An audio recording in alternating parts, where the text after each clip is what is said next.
মারহাবা। আপনাদের যতটুক পরিমাণে শক্তি ছিল অতটুক দিয়েই আপনারা চেষ্টা করছেন, ঠিক না বেঠিক?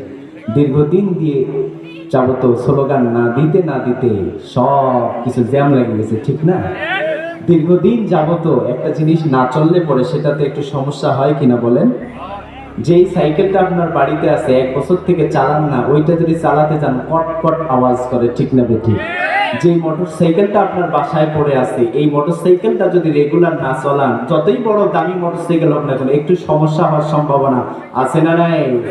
দীর্ঘদিন যাবত আমাদেরকে যেই স্লোগান দিতে দেওয়া হয় নাই, দীর্ঘদিন যাবত যেই স্লোগানে আমরা আমাদের রাজপথগুলোকে মুখরিত করতে পারি নাই, আজকে হঠাৎ করে যদি সেই স্লোগান দিতে বলি তাহলে শক্তি একটু কম হবে না? এটাই তো স্বাভাবিক, ঠিক না বেঠিক? এই জন্য আরেকবার সকলকে নিয়ে, এখানে যারা যুবক রয়েছেন, যুবক ভাইরা তো ঢুকতে চায় না, এখনো পর্যন্ত দোকানে দাঁড়িয়ে আছে, থাক না।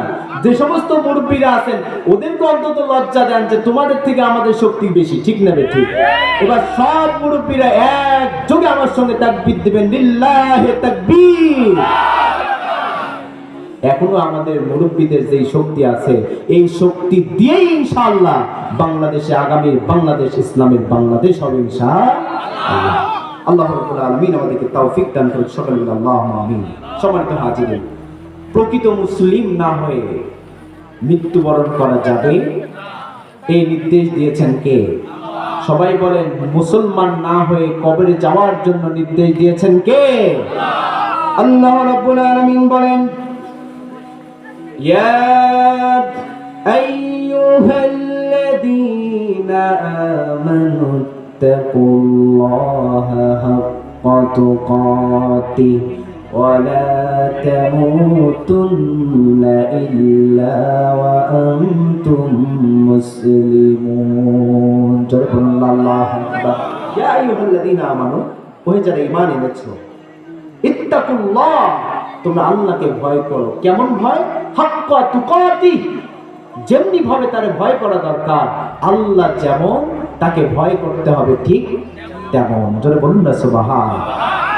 এরপরে আল্লাহ রাব্বুল আলামিন বলেন, ওয়ালা তামুতুন্না ইল্লা ওয়া আনতুম মুসলিমুন।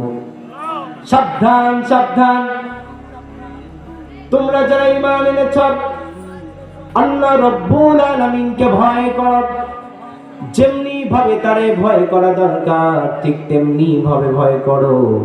আর মাথায় রাখো, যদি মৃত্যুবরণ তোমরা করো, অবশ্যই তোমাদেরকে যেহেতু মৃত্যুবরণ করা লাগবে, মুসলমান না হয়ে মৃত্যুবরণ করিও না। জোরে বলুন না সুবহানাল্লাহ। সুতরাং আমরা মুসলমান হতে রাজি আছি তো ইনশাআল্লাহ? প্রকৃত মুসলিম কাকে বলে?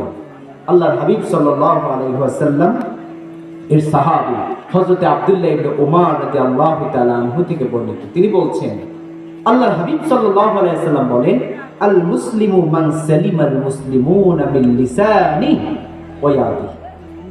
প্রকৃত মুসলিম হচ্ছে সেই ব্যক্তি যার মুখ এবং হাত থেকে অন্য মুসলমান নিরাপদ থাকে। জোরে বলুন সুবহানাল্লাহ। আমার কথাগুলো কি বোঝা যাচ্ছে? প্রকৃত মুসলিম হচ্ছে সেই ব্যক্তি যার মুখ এবং হাত থেকে অন্য মুসলমান কি থাকে? নিরাপদ থাকে। কিন্তু আজকে অত্যন্ত দুঃখজনক হলেও সত্য, আমাদের এক একজন ভাইয়ের মুখ দ্বারা, হাত দ্বারা অন্য মুসলমান নিরাপদ নয়। কথা বলেন ঠিক না বেঠিক?